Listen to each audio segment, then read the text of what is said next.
Stardom సంపాదించుకొని అందమైన హీరోయిన్గా అందరి గుండెల్లో ఒక శాశ్వత స్థానం సంపాదించుకొని ఎన్నో సినిమాలు దాదాపు 200 సినిమాల్లో ఆమె తెలుగు, తమిళ, కన్నడ, మలయాళ భాషల్లో నటించారు.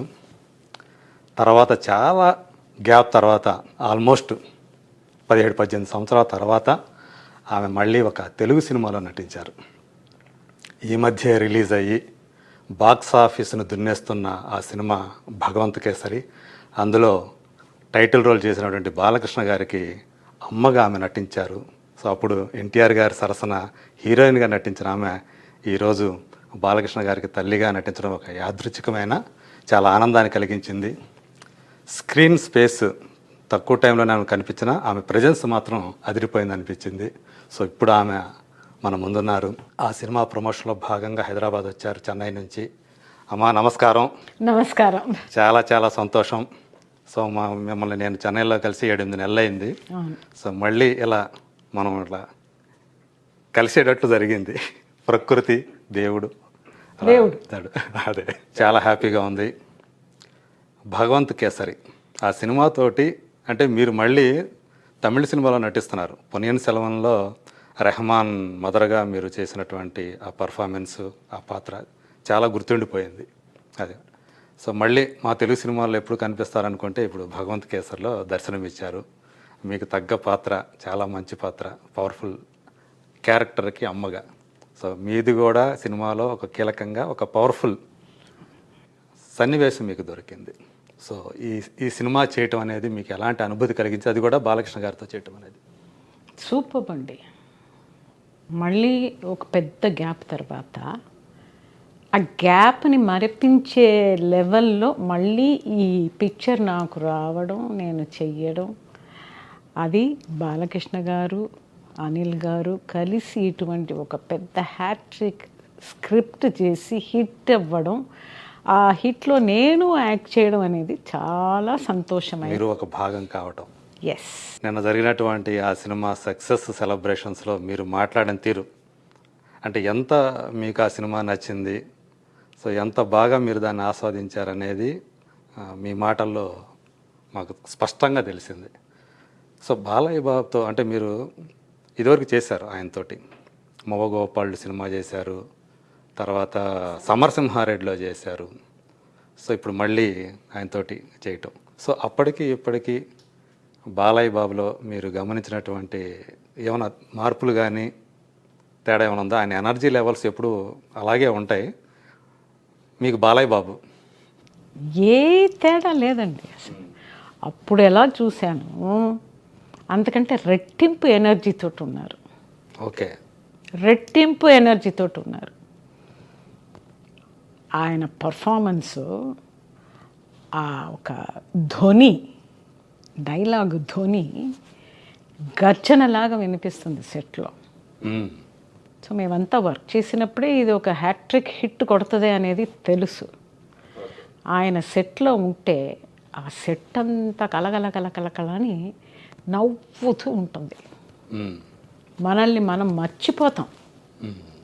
అంత ఒక సంతోషం, ఇతరుల్ని సంతోషపెట్టే మాటలు మాట్లాడడం, ఆ తేనె మాటలు అంటారు చూడండి. అవును, అలాగా మీలో ఉన్న గొప్పతనాన్ని ఆయన లోపల నుంచి తీసి మాట్లాడతారు. మనం ఎవరనేది మర్చిపోతాము. నేనెవరనేది మర్చిపోయి ఆయనతో కలివిడిగా అలాగ కూర్చుని నా పక్కనే కూర్చోండి.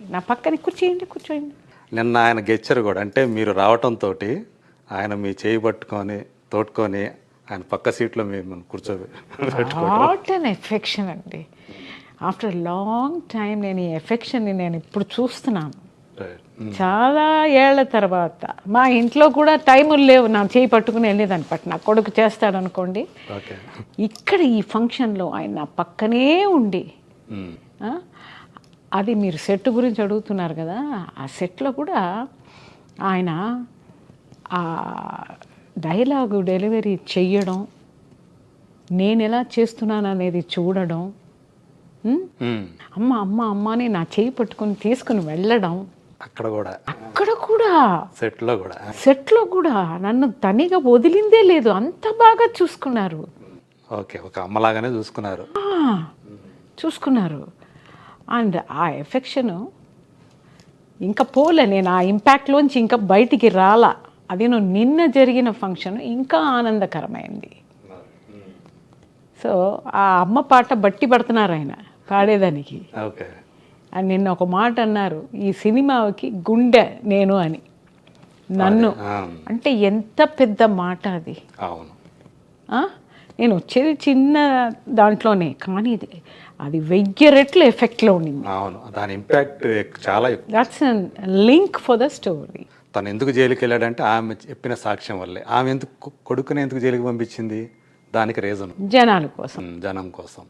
ఆ జైల్లోంచి మళ్ళీ లింక్, పాప నుంచి విలన్ లింక్ అన్నీ అక్కడే. అండ్ డైలాగ్స్ చాలా బాగా రాశారు అనిల్ గారు. ఆయన చెప్తారు, అది బాలకృష్ణ గారు బాలయ్య గారు చెప్తేనేనండి దానికి ఒక పవరు, ఆ వాయిసు, ఆ కళ్ళు, ఆ ఎక్స్ప్రెషన్ పెట్టి 4-5 పాయింట్స్ చెప్తారు కర్మ గురించి. సినిమా చూసారా తెలీదు, ఫస్ట్ షో చూసాం. ఈ కర్మ ఎలా లింక్ అవుతుందో చూడు. నా తల్లి దగ్గర నుంచి బిడ్డ లాంటి ఒక బిడ్డని నువ్వు టార్చర్ చేసిన వెంటనే నీకు కనెక్ట్ అయిపోయా నేను. సో ఇవన్నీ కర్మ, తప్పదు, కర్మ నుంచి ఎవరు తప్పించుకోలేరు అని చెప్పే డైలాగు నాకు చాలా ఇన్సిడెంట్స్ చాలా బాగా నచ్చింది, నాటుకుపోయింది అన్ని. మీరు ఎప్పుడు చూసారు మూవీ? నేను ఒక 4 రోజుల ముందు ప్రసాద్ ల్యాబ్లో తమ్మని అందరూ వచ్చారు. యూనిట్ కోసం వేశారా? అవును. ఓకే, టీమ్ మెంబర్స్కి. అవును, వేసి చాలా ఆనందపడిపోయాను. ఇంకా నాకు తనివి తీరలా, ఇంకో 2-3 సార్లు నేను మెడ్రాస్ని చూసేస్తా. అదే యాక్చువల్గా అనిపించదు మీకు, ఇంకా కొంచెం నా క్యారెక్టర్ కనుక ఇంకొంచెం ఉండున్నట్టయితే? అంటే నాకంటే చూసిన ఆడియన్స్ ఎక్కువ చెప్తున్నారు, ఇంకా కొంచెం ఉండకూడదా అని వాళ్ళు ఫీల్ చేస్తున్నారు. అక్కడ అదే గమ్మత్తు, ఆ ఫీలింగ్ తెచ్చారు చూడండి, ఇంకా కొంచెం చూడకూడదా అని. అదే హైలైట్ అక్కడ. అదే కదా సినిమా సక్సెస్కి కారణం, అదే కదా క్యారెక్టర్ పండిందంటానికి అదే కారణం. నాకు చాలా సంతోషం అండి. నేనేదో ఫుల్ లెంగ్త్ క్యారెక్టర్ చేశాను అనేది కంటే ఫుల్ లెంగ్త్ చేసినట్టుగానే ఒక ఫీలింగ్ వచ్చేసింది ఆ 2 చోట్ల. అవును, 2 కీలకమైనటువంటి సన్నివేశాలే. ఫస్ట్ సీన్లేమో మీకోసం చివరి చూపు కోసం జైలు నుంచి పర్మిషన్ తోటి రావటం కొడుకు, అదొక సీను. మళ్ళీ ఆ తర్వాత ఎప్పుడు కనిపిస్తారు జయచిత్ర గారు అనుకుంటే సెకండ్ హాఫ్లో మళ్ళీ ఒకసారి ఒక మంచి కీలకమైన సన్నివేశంలో కనిపించారు. సో అది చూసిన తర్వాత నిజంగానే ఈ క్యారెక్టర్ కొంచెం బాగుండేది, ఇంకా జనాలకి ఇంకా బాగుండేది అన్నట్లు ఆ ఫీలింగ్ తీసుకురావటం అనేది ఆ క్యారెక్టర్ని డిజైన్ చేసిన విధానం, అందులో మీరు రాణించిన విధానం, అవన్నీ జనాలకి నచ్చినాయి కాబట్టి మీ క్యారెక్టర్ గురించి అలా చెప్పుకుంటున్నారు. ఎలా అనిపించింది ఇన్ని సంవత్సరాల తర్వాత మళ్ళీ ఒక తెలుగు సినిమా ఇక్కడ అడుగుపెట్టారు, హైదరాబాద్లో సినిమా, తెలుగు సినిమా కోసం షూట్ చేశారు, ఈ వాతావరణం ఇదంతా ఎలా అనిపించింది మీకు? నాకు వాతావరణం ఏం చేంజ్ లేదు. అది వరకు మీరు చేసిందంతా చెన్నైలోనే అనుకుంటా కదా, నరసింహుడు, సమరసింహారెడ్డి ఇవన్నీ ఇక్కడ చేశారు. ఇన్ఫ్యాక్ట్ సందర్భవశాత్తు మీరు 2005లో నరసింహుడు చేశారు జూనియర్ ఎన్టీఆర్ తోటి.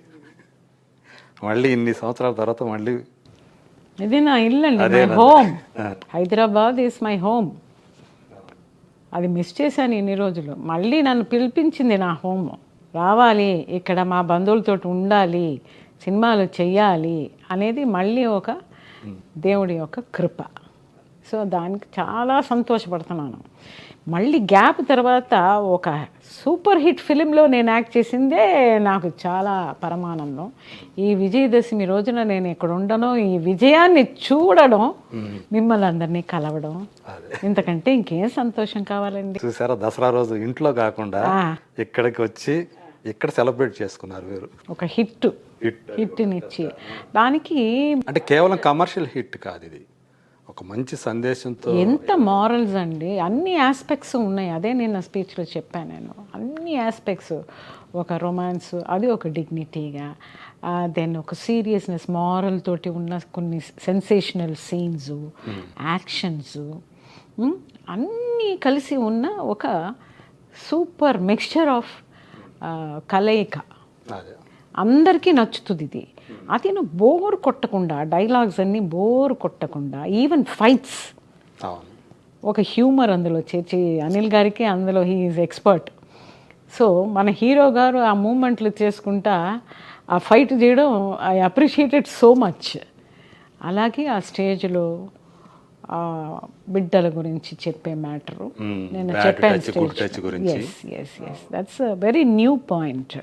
అంటే సినిమా ఎవరైనా చెప్పచ్చు, కానీ ఆ సీను ఎబ్బెట్టు లేకుండా దాన్ని బాలకృష్ణ గారి చేత దాన్ని ప్రజెంట్ చేయించిన విధానం, చెప్పించిన విధానం, అది జనం గుండెలో నాటుకుపోయేటట్లు. బాలకృష్ణ గారి దగ్గర ఉన్న ఇంకొక ఎక్సలెంట్ క్వాలిటీస్ చాలా ఉన్నాయండి, చాలా ఉన్నాయి చెప్పడానికి. The way he moves, the way he talks, the way his energy is. And ఈ జాతకాలు హారా అంటే ఏ టైంలో బయలుదేరాల ఫంక్షన్కి, ఆయనకు ఆ నమ్మకం ఎక్కువ. అది మా అందరికి కూడా చెప్తున్నారు. నిన్న అమ్మ మీరు 5:56కి బయలుదేరండి ఫంక్షన్కి, ఈవెంట్కి ఏమో 6:33కి. దానికి ముందు ఒక మీటింగ్ ఏదో ఒకటి ఉండేది, దానికి ఒక టైం ఫిక్స్ చేసి ఆ టైంలో మీరు రూమ్లోంచి గడప బయటకు తీసుకురండి అని అంటే ఆయన